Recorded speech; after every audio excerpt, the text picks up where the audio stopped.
বিএনপির অর্থ সম্পাদক এম আর ডালিমকে মূল্যবান বিসমিল্লাহির রহমানির রহিম।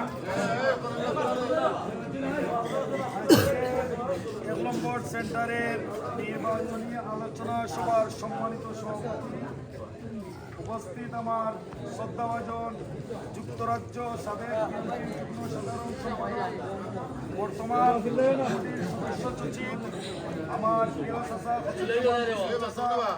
উপস্থিত আমাদের ওয়ার্ডের নেতৃবৃন্দ ও আমাদের এলাকার ময়মুরব্বিয়ান ও ইয়াং জেনারেশন, আসসালামু আলাইকুম।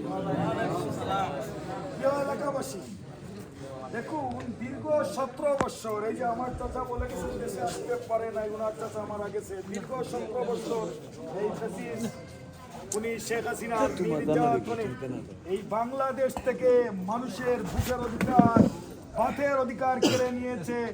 আপনারা জানেন, আমার ভোট আমি দেব, যাকে খুশি তাকে দেব।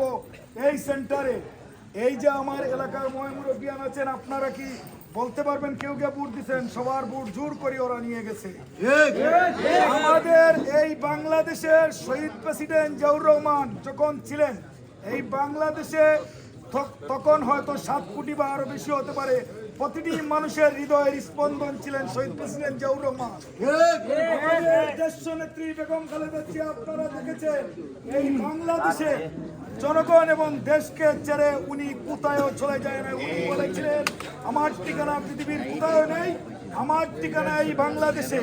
আপনারা জানেন, আমাদের নেত্রীর ঘর বাড়ি ছাড়া করেছে, আমাদের নেত্রীকে এই যে আপনার পুরানা জেলে বন্দী করে রেখেছে, কিন্তু আমাদের নেত্রী আমাদের এই বাংলাদেশের মানুষকে ছেড়ে কখনো কোথায় যায় না। আপনারা জানেন, এই বাংলাদেশের 18 কোটি মানুষের হৃদয়ে স্পন্দন ছিলেন দেশনেত্রী সাবেক 3 বারের প্রধানমন্ত্রী বেগম খালেদা জিয়া। 2024 সালে বাংলাদেশের মানুষ প্রমাণ করে দিয়েছে আমাদের নেতা আগামী দিনের ভবিষ্যৎ, আমাদের দেশের প্রধানমন্ত্রী হবেন জনাব তারেক রহমান। 20 কোটি মানুষের হৃদয়ের স্পন্দন। 2024 সালে আমাদের নেতা যখন লন্ডন থেকে বলেছিলেন বুটে যাবেন না, আমি বুটে যাবেন না, আপনারা ঘরে থাকুন, তখন আপনারা দেখেছেন সেন্টারে এই ফ্যাসিস্টের গুন্ডা বাহিনী ছাড়া আর কুত্তা আর ছাগল ছাড়া কোনো মানুষ যায় না। তাহলে আপনারা মনে করতে হবে, এই বাংলাদেশ 20 কোটি মানুষের হৃদয়ের স্পন্দন হচ্ছে আমাদের নেতা জনাব তারেক রহমান। প্রিয় এলাকাবাসী, আমাদের এখন আমি সংক্ষিপ্তভাবে বলে দেবো, বেশি লম্বা করবো না। বাংলাদেশের যতটাই সেন্টার আছে বা যতটাই আসন আছে, এই আসনের মধ্যে আমাদের ফোকাস থাকবে কোথায়? বাংলাদেশের ফোকাসটা থাকবে এই পূর্ব গৌরীপুর ইউনিয়ন। আমার হসুজ্জামান চাচা, উনি আমাদের নেতা 3 বার উনাকে প্রশ্ন করেছেন, উনি নাম বলেছেন 6 নং পূর্ব গৌরীপুর ইউনিয়ন, তাই না? তাহলে বাংলাদেশে এই 6 নং পূর্ব গৌরীপুর ফোকাসে থাকবে। আমরা অবশ্যই, যেহেতু একজন বাংলাদেশের যে প্রধানমন্ত্রী হবে উনার আস্থাভাজন, আমরা উনাকেও হারাইতে চাই না। উনার সম্মান রক্ষা করতে আমরা দলমত নির্বিশেষে আমরা ধানশীষকে আমরা জয়যুক্ত করে মালিক ভাইকে জয়যুক্ত করে আমরা ইনশাআল্লাহ আমাদের নেতার হাতকে শক্তিশালী করে ভোট দিয়ে দেশ গর্ব আমরা সবাই মিলে। সবাই ভালো থাকুন। বাংলাদেশ জাতীয়তাবাদী দল জিন্দাবাদ।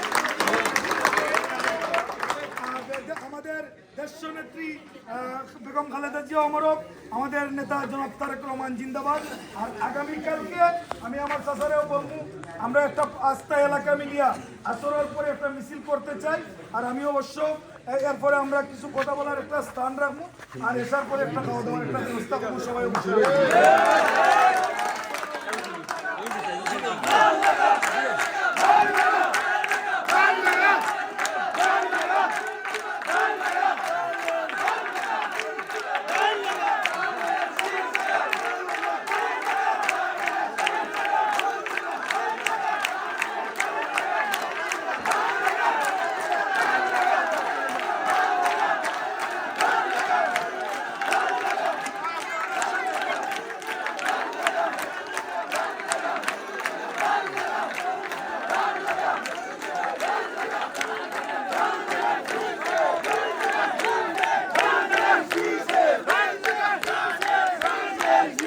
দেখেছেন